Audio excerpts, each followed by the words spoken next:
When was the last time I talked about a Yeezy at the channel? It's been forever. I honestly can't remember the last time.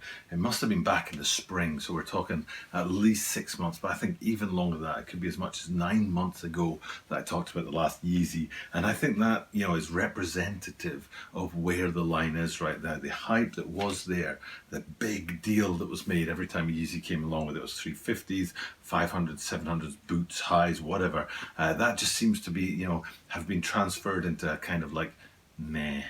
At least from where I'm sitting. Now, it might be different from where you're sitting in different places in the world. Here I am in Tokyo, Japan, and the feel I get for the sneaker community is very different from the feel that other people get out there. And if it's different where you are, if there's still that buzz and that hype around them, then definitely let me know in the comments down below. But for me, even the sort of flagship 350, I would say in the last, I want to say month, there have been 3 or 4 different major colorways that have dropped in the flagship 350 line, and I think they've all sold out, but there just isn't that kind of urgency. That's the word I'm looking for. There isn't that urgency about Yeezys anymore. And then here we are with these utility black 500s coming on November the 30th. They're a restock from July 2018, I think I'm right in saying, so it's been about 2.5 years. It's a triple black, so there should be some kind of feeling for the shoe, but I just sort of look at it and I'm sort of like, yeah, that's interesting. So I'm not sure why I feel that way. And what I'm going to do in my video today is I'm going to do the 2 halves.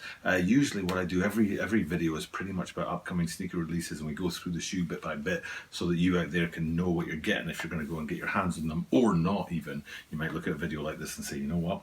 Actually, no, thank you. But then after that, the second half of the video, we'll get into where next for the Yeezy line and where next for Kanye, because it just feels like they're at a crossroads. They aren't at a dead end.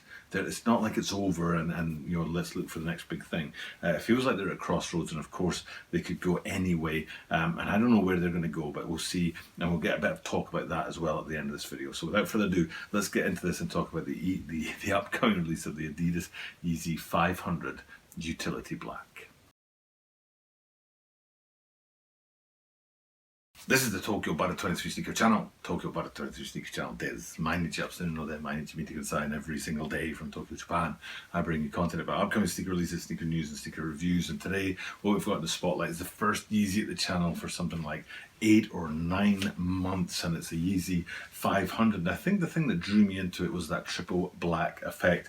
We talked in a video earlier this week about how I felt like the Pharrell Williams human race line at Adidas had finally come back to form after a couple of years in the wilderness, back to the standard silhouette, but with that one major change of colouring the boost to match the silhouette and not having white boost on there like they did in the OG days. And it just feels like a real return to form for Pharrell Williams and the human race line in Adidas. And that kind of contrasts a little bit with this shoe. One of those shoes that is dropping, I think, on November the 19th is the triple black. Most of the other shoes and the ones I talked about are dropping on November 21st, but the triple blacks are on November the 19th. And then this, that's what maybe drew me to this shoe today, is that triple blackness of the shoe. And I do own a couple of triple blacks, an NMDR1 and an Ultra Boost, and I do like them. But then I was sort of thinking when I was making this video, I was thinking, like, have they like pulled a fast one on us? Because triple black isn't that big a deal. It's like what most people wear to work every day,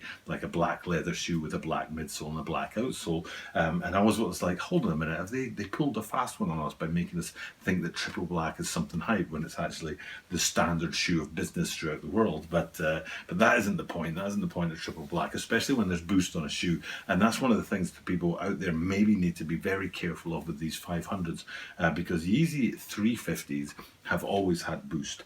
Yeezy 700s for versions 1 and 2 had boost, but then the most recent version 3, has dropped that and gone with a different midsole unit on it. But the Yeezy 500 has never had boost. It's always been the Adidas technology on there. But I think people see Yeezy and they think boost. So if this is your first time looking at a shoe like this or looking at 500s, just buyer beware.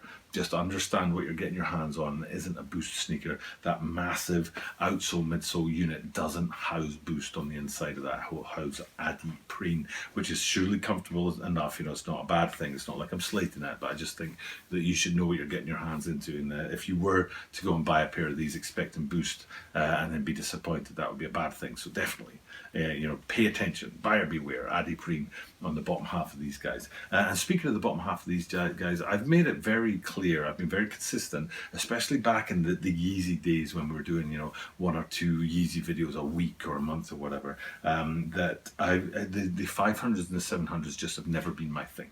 The big kind of clunky shoe sort of vibe was never my thing. 350s I think are very cool, very unique looking shoe, whether it be V1 or V2 or V3. They're all very, very nice looking shoes, but the 700s and the 500s just have never been my thing. That chunky sort of feel to them is what really turns me off. Maybe it's because I already have big feet and I don't need to add, a couple of centimeters like width or length on them with this kind of design. Maybe it's to do with that, but it's just never been my thing. But still, it's a triple black sneaker, and I do want to talk about it, especially when it's a Yeezy. And then flipping these guys upside down to have a look at the outsole, though, that gives you an idea. Hopefully on the green screen here, I'm able to show you clearly the silhouette of the outsole, which gives you an idea of how much bigger than the upper it is.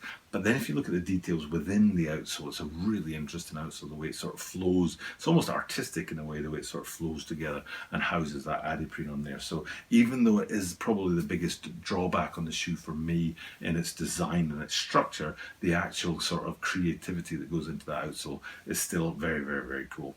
And then flipping back out, let's come to the upper half of the shoe again. It's very, to me, it's hard to look at these shoes without thinking about boots and highs, which are very is the wrong word, but they're different, if you know what I'm saying. There was the Yeezy boot, which looks very much like a 500, especially around the lacing system, with those sort of oblong kind of lacing unity bits on there. But that was a boot, and then there is an actual high that comes with the 500s. I think I've got a picture of the slates. And they're a nice looking high. I think the high works because that big chunky feel works well with high boots, something that you would go into a more rougher terrain than city streets, sort of thing like that. So the top half of the shoe, when you look at highs or when you look at boots, are very, very, very similar. And then looking at the top half of the shoe, it's important to note the 2 major materials that are used in the construction of these guys, which is mesh on the lower sort of lower. By lower I don't mean lower this way, I mean lower 3-dimensionally. So the lower kind of mesh elements, which are overlaid with suede elements on the shoe, so you've got a very luxe feel to it. And hopefully I'll find a place to zoom in, especially around the lacing systems, to give you an idea about that oblong feature that I was talking about, and how the suede is sitting on top of the mesh and giving you that triple black effect. Now they call it utility black, they don't call it triple black, and I think they do that because it's a sort of weathered black. It's not just a straight up deep black, it's got a bit of weather to it. I think they do that deliberately because it's suede, and suede will fade over time. So instead of letting it fade over time, what they decide to go with is put a bit of weathering on it themselves rather than let it happen naturally. So that's the sort of look at the upper half of the shoe with the suede and the mesh on there, and that sort of lightened up or roughed up or weathered look to the black. And that's pretty much it. Oh no, there's one more thing, and this is kind of like, I don't know, it's strange, but it sort of tickled me that I'd never noticed this before. And hopefully you're looking at it as well, and you're like getting that thing that I'm getting, which is on the toe roll. There's a sort of lopsided Adidas branding on there, which I think is very cool, and I hadn't noticed it before. I like little details like that on shoes, and I like finding them on a shoe that I've looked at many, many times before. And speaking of that, that's a toe roll that rolls up from the outsole, and the outsole on these, I could have sworn that I had seen a pair of 500 triple blacks like this, but with a gum sole on them. But then when I looked for it, I couldn't find it. Am I wrong? Have I missed that? Have I gone a bit crazy in the brain? Is there not a gum sole out there? But I thought there was a gum sole that went with this sort of triple black, utility black effect, and then for some reason I couldn't find it, which makes me think I'm wrong. Maybe it was on 700s that I saw it and not on 500s, but I could have sworn there was a gum sole variant to this out there. So let me know in the comments down below if you know better than me.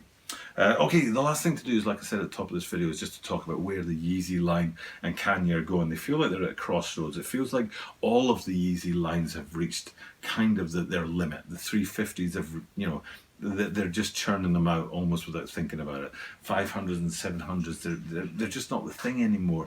And there definitely needs to be a breath of fresh air into Yeezys at the Adidas line, but I don't know where it's going to come from. I don't know if it's going to come from Yeezy himself, like changing track or coming out with some new designs or doing something in his own world. Maybe there was a plan with the whole presidential election that he'd do more than he did, and it turned out to be harder than he had thought to run a presidential campaign. I don't know what it is. I don't know where the line's going, but they just seem to be churning out the shoes without much thought right now. So either they're prepping to sort of move on to the next sort of stage in their Yeezy line, or they've just run out of creativity and it's time for maybe Yeezy, Kanye himself, and Adidas to part ways. People maybe know this or maybe not, but I think I'm right in saying it started with Reebok. It might have started with Nike and then Reebok and back to Nike and then Adidas with Kanye. But there's definitely Nikes in there in the past, which are some of the rarest shoes out there. There are Reeboks too, which are incredibly rare, and I must say somewhat ugly, and then Adidas. So it might be time for him to jump to another brand and take that on so that he can sort of refresh his sneaker vibe. But it certainly feels like they're at a crossroads, but it'll be interesting to see where they go next and what steps they take. But the Yeezy line, it's time for a refresh some way or another. Okay, with that being said, talking about refreshing, it's time for me to go and get refreshed because this video is done today. So all that's left for me to do is just to thank you guys for checking out the content. I do truly appreciate it as we truck towards the end of 2020 and the end of our second year of every single day daily content. And because I'm doing daily content, it means I get to end the videos this way every day, which is to say that I do this every day. So that means that you are guaranteed to see me tomorrow.